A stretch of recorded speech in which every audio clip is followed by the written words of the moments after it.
लिंगाष्टकम् ब्रह्ममुरारिसुरार्चितलिङ्गं निर्मलभासितशोभितलिङ्गं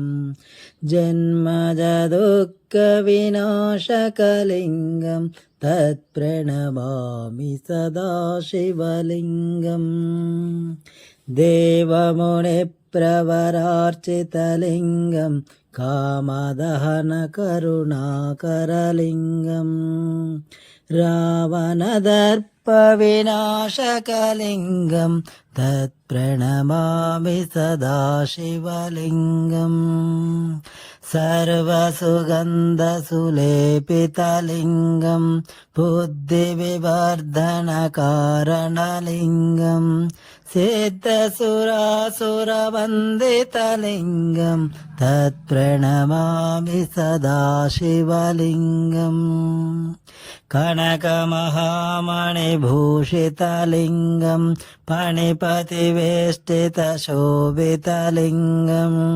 दक्षसुयज्ञविनाशनलिङ्गं तत्प्रणमामि सदा शिवलिङ्गम्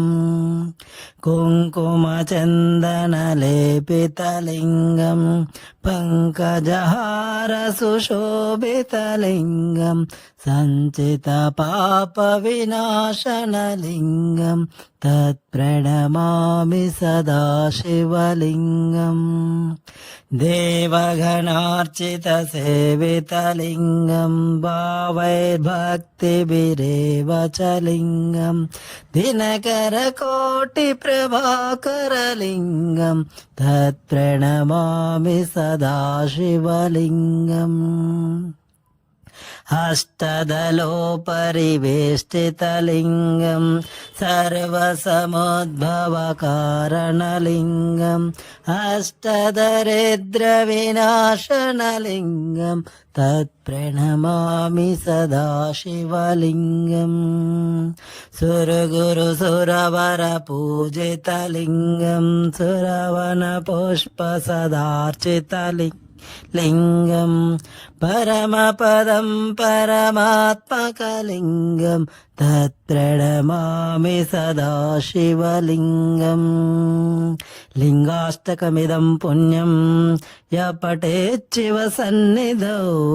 शिवलोकमवाप्नोति शिवेन सह मोदते।